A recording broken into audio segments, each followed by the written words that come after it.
भाजपा का मतलब है विकास, विकास, तेज विकास। कांग्रेस हो या उसके सहयोगी दल, वो विकास के सबसे बड़े दुश्मन है।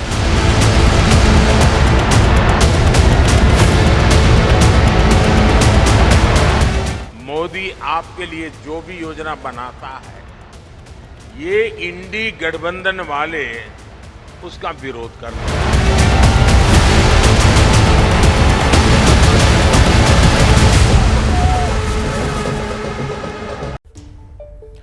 और प्रधानमंत्री मोदी पश्चिम बंगाल में हैं। दीदी के घर से विपक्ष पर उन्होंने जमकर हमला किया। अब हम आगे बढ़ते हैं और आज की बड़ी खबरों की बात कर लेते हैं। 24 के चुनाव में बीजेपी का नारा है अब की बार 400 पार। टारगेट बड़ा है, लिहाजा अचूक तैयारी करनी पड़ेगी। लक्ष्य को हासिल करने के लिए बीजेपी के आला कमान मंथन में जुटे हैं। खबर यह है कि पहली लिस्ट तक बना ली गई है, लेकिन इस खबर ने कई दिग्गजों की धड़कनें बढ़ा दी। क्यों, आप बखूबी समझ रहे होंगे। डर है कि टिकट मिलेगा या पत्ता साफ हो जाएगा। वहीं दूसरी ओर इंडिया है, इंडिया गठबंधन है जिसमें उलझने हजार हैं और वो सुलझने का नाम नहीं ले रही। मोदी विरोधियों के बीच आखिर ऐसा क्यों है, ये बड़ा सवाल है। एनडीए और इंडिया गठबंधन के हर सियासी पहलू को समझेंगे, जिसके लिए हमारे साथ हमारे दो वरिष्ठ सहयोगी जुड़ रहे हैं। उनसे मैं आपका परिचय भी करवा दूं। आप देख सकते हैं स्क्रीन पर आपको नीरज पांडे नजर आ रहे हैं, बीजेपी से जुड़ी हर खबर आप तक पहुंचाते हैं। और हमारे वरिष्ठ सहयोगी आशीष कुमार सिंह भी हमारे साथ मौजूद हैं, कांग्रेस की अंदर खाने की खबर आप तक बताएंगे और इस लिस्ट को लेकर और क्या कुछ हो सकता है, किस तरह की राजनीति देखने को मिलेगी, इस पर भी आगे हम बातचीत करेंगे। बीजेपी की पहली लिस्ट बस आने वाली है। पहली लिस्ट में मोदी और शाह का नाम भी संभव है, जो जानकारी हमें मिल रही है। सर्वे और होमवर्क के बाद लिस्ट आने वाली है। नमो ऐप के जरिए सांसदों का बाकायदा सर्वे करवाया गया है और हर क्षेत्र से 3 नाम कोर ग्रुप की बैठक में रखे गए। दिग्गजों ने मिलकर 3 में से एक नाम पर मुहर लगाई है।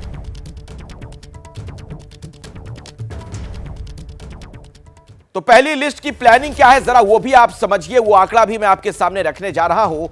किस योजना के तहत यह सब कुछ तैयार किया गया है। बीजेपी का जो होमवर्क है समझिए आप। सांसदों के क्षेत्र में सर्वे कराया गया, उनके बारे में पूछताछ की गई, बातचीत की गई। बीजेपी के नेताओं ने से भी फीडबैक लिया गया, यानी बाकी जो बीजेपी के नेता उनसे भी बातचीत की गई। नमो ऐप के जरिए भी जानकारी जुटाई गई और जनता के बीच छवि की पड़ताल इसके जरिए की गई कि पब्लिक क्या सोचती है। क्षेत्र में काम की जानकारी ली गई। पार्टी कैडर के बीच छवि की पड़ताल की गई कि जो उनका वहां का कैडर है वो किस तरीके से वहां पर नेता को देखता है। यह बड़ा महत्वपूर्ण हो जाता है। एक लोकसभा सीट पर 3 चेहरे चुने गए। तीनों चेहरों के बारे में पड़ताल की गई, पूरी जानकारी जुटाई गई। और यही नहीं, जानकारी के आधार पर रिपोर्ट बाकायदा तैयार की गई। ये 3 नाम कोर ग्रुप की बैठक में रखे गए, यानी हर संसदीय क्षेत्र से 3 नामों का प्रस्ताव एक तरीके से रखा गया। इन नामों पर आखिरी दौर की चर्चा हुई। शुरुआत से आखिरी सर्वे के आधार पर नाम तय हुए। यानी आप देखिए ये पूरी प्लानिंग किस तरीके की नजर आई है।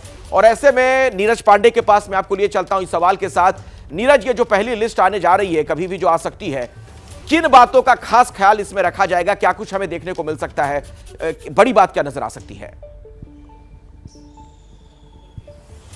देखिए, भारतीय जनता पार्टी की जो राजनीति है वो भाजपा अगले 20 साल की लेकर अभी लोकसभा चुनाव में जाने वाली।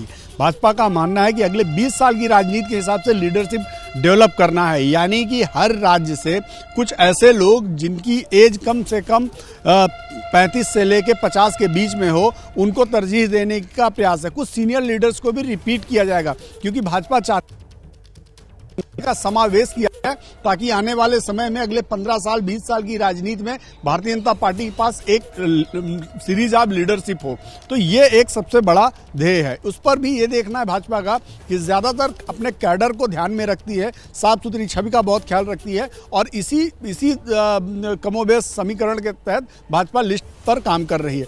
हमने देखा कि नमो ऐप का आपने जिक्र किया, नमो ऐप के जरिए भी हर संसदीय क्षेत्र से लोगों से मांगा गया फीडबैक कि आप अपने क्षेत्र में किसको अपने सांसद के रूप में चाहते हैं वो नाम भेजिए। लोगों ने बहुत बढ़ चढ़कर नमो ऐप पे भी हिस्सा लिया, लेकिन ये कोई एक रास्ता नहीं है, कई ऐसे रास्ते हैं। यानी कि सर्वे रिपोर्ट्स हैं, पार्टी अपना अलग सर्वे कराती है, प्रधानमंत्री कार्यालय से अलग सर्वे मतलब होता है, कई कह सकते हैं कई लेयर पर स्क्रूटनी हुई है। मैं आऊंगा नीरज आपके पास, आगे इस पर बातचीत करेंगे, लेकिन एक बड़ी खबर दर्शकों तक पहुंचा दें कि कई दिग्गजों के नाम कट सकते हैं। पहली लिस्ट में बड़े नामों का पत्ता कटना तय माना जा रहा है।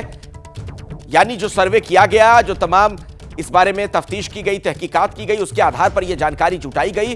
कई नाम कट सकते हैं। कानपुर से सत्यदेव पचौरी का टिकट कट सकता है। प्रयागराज से रीता बहुगुणा को टिकट मिलेगा या नहीं, इस पर संशय है। गोंडा से बृजभूषण शरण सिंह का टिकट भी फंस सकता है, जो पिछले दिनों काफी विवाद में भी रहे। वरुण और मेनका गांधी का भी टिकट कट सकता है। यही नहीं, खबर तो यह भी है कि दिल्ली में 7 में से 4 चेहरे बीजेपी बदल सकती है। बीजेपी में जो मंथन के बाद चीजें नजर आ रही हैं। उत्तर प्रदेश की पहले मैं बात कर लेता हूं। लोकसभा, ये देखिए अलग अलग लोकसभा क्षेत्र, कानपुर, प्रयागराज और गोंडा। तलवार किस पर लटक रही है? कानपुर में सत्यदेव पचौरी, प्रयागराज रीता बहुगुणा जोशी, गोंडा से बृजभूषण शरण सिंह जो मौजूदा सांसद हैं, इनके टिकट कट सकते हैं। इसके अलावा पीलीभीत से वरुण गांधी का नाम कट सकता है। सुल्तानपुर से उनकी माता मेनका गांधी जी, उनका नाम कट सकता है। बदायूं से संघमित्रा मौर्य का भी नाम इस बार लिस्ट में नजर नहीं आ सकता है। लोकसभा क्षेत्र जो अलग अलग है उनकी हम बात कर रहे हैं। अब चलते हैं हम बंगाल, पश्चिम बंगाल, काथी की बात कर लेते हैं। शिशिर अधिकारी, इनके नाम पर भी संशय है। यानी आप समझ सकते हैं कि कैसे तलवार लटक रही है इन पर। अब दिल्ली की बात करते हैं। चांदनी चौक से डॉक्टर हर्षवर्धन का नाम कट सकता है। पश्चिमी दिल्ली से हंसराज हंस का नाम कट सकता है। इनके बारे में यह भी कहा जा रहा है कि शायद इन्हें पंजाब भेजा जाए। नई दिल्ली से मीनाक्षी लेखी का नाम कट सकता है। पूर्वी दिल्ली से गौतम गंभीर का नाम भी कट सकता है। तो ये वो तमाम चेहरे जिन पर तलवार लटक रही है। अब हम आपको असम लिए चलते हैं। असम में डिब्रूगढ़ की बात कर लेते हैं। रामेश्वर तेली, इनके नाम पर भी संशय के बादल मंडरा रहे हैं।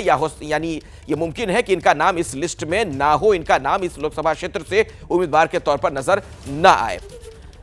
अब मैं आपको सीधे लिए चलता हूं आशीष कुमार सिंह के पास। हमारे एक और सहयोगी लगातार इसी खबर पर आप तक जानकारी पहुंचाने के लिए जुटे हुए हैं। आशीष, एक तरफ हम इस लेवल पर तैयारी देख रहे हैं एनडीए में, बीजेपी में खास तौर पर आप देखिए तमाम लिस्ट और उसको लेकर संशय किस पर है, नहीं है, तमाम पड़ताल, स्क्रूटनी और उसके बाद नाम सामने आ रहा है। दूसरे खेमे में क्या स्थिति है? कांग्रेस की बात कर ले खास तौर पर।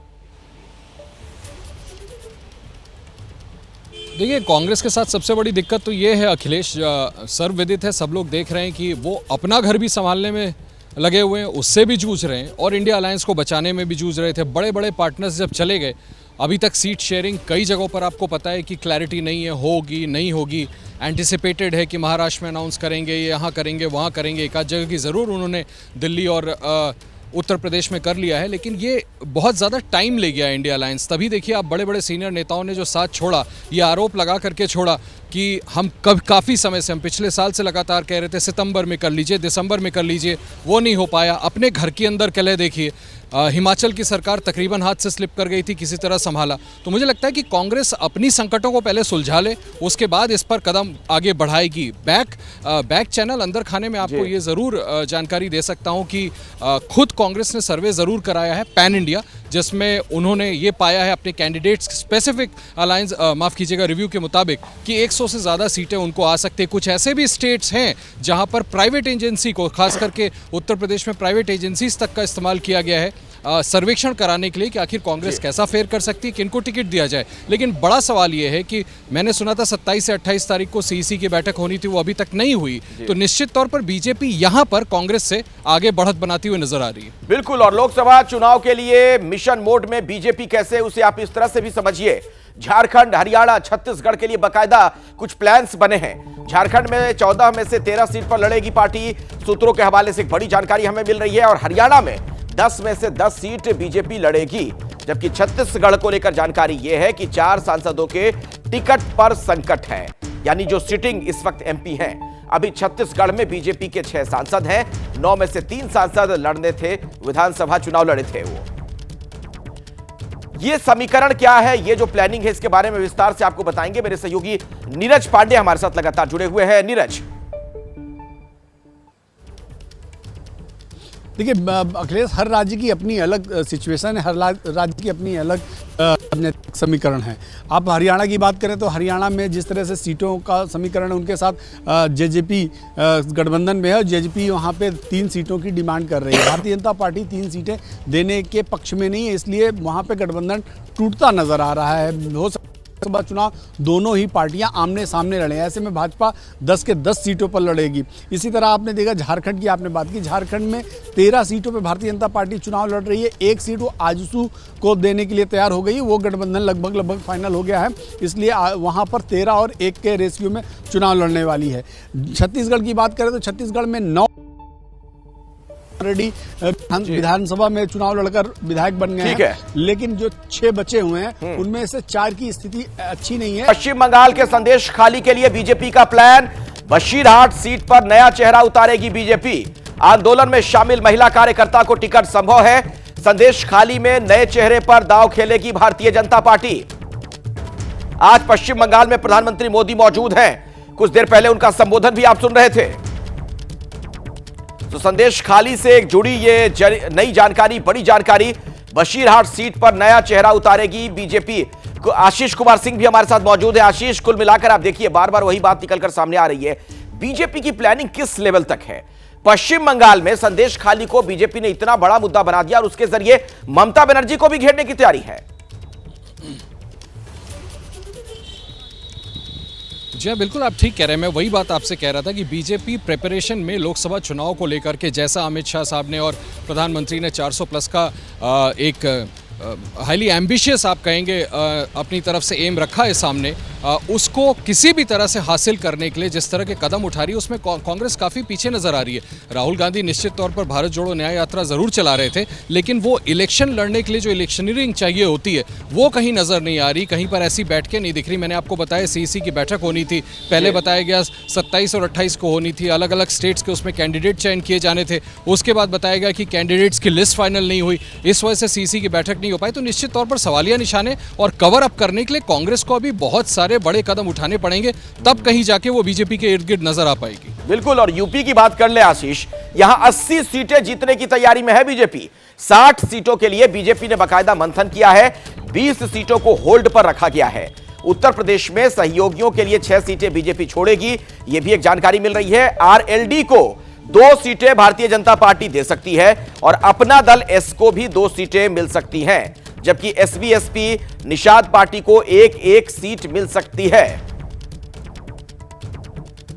यूपी के लिए बीजेपी का फॉर्मूला क्या है वो मैं आपको बता दूं। सूत्रों के हवाले से जो बड़ी जानकारी मिल रही है, जो मैं आपको थोड़ी देर पहले भी बता रहा था, क्या समीकरण नजर आ सकता है। 80 जो कुल लोकसभा की सीटें यूपी में हैं, 60 सीटों पर मंथन का दौर जारी है और 20 सीटें फिलहाल होल्ड पर रखी गई हैं। बीजेपी 74, आरएलडी 2, अपना दल एस 2, एसबी-एसपी 1 और निषाद पार्टी 1, यह समीकरण नजर आ सकता है इस बार लोकसभा के चुनाव में उत्तर प्रदेश में। सीधे मैं आपको लिए चलता हूं नीरज पांडे के पास। नीरज, उत्तर प्रदेश बहुत महत्वपूर्ण हो जाता है। एक पुरानी राजनीतिक कहावत भी है कि दिल्ली का रास्ता लखनऊ से होकर जाता है। ऐसे में जाहिर तौर पर बीजेपी का पूरा फोकस होगा कि 80 में 80 सीटें जीतें। इसके लिए क्या रणनीति नजर आ रही है?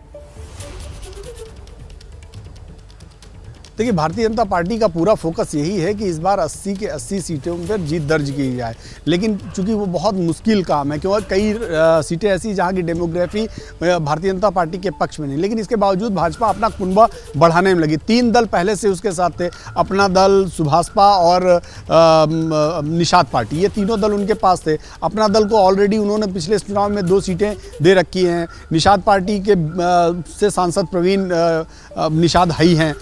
इस बार सुभाषपा लोकसभा चुनाव से पहले ठीक जुड़ गई है एनडीए में, वो भी 2 सीटों की डिमांड कर रही है, एक गाजीपुर और एक दूसरी घोसी, लेकिन शायद उसको 1 सीट से ही भारतीय जनता पार्टी मना लेगी।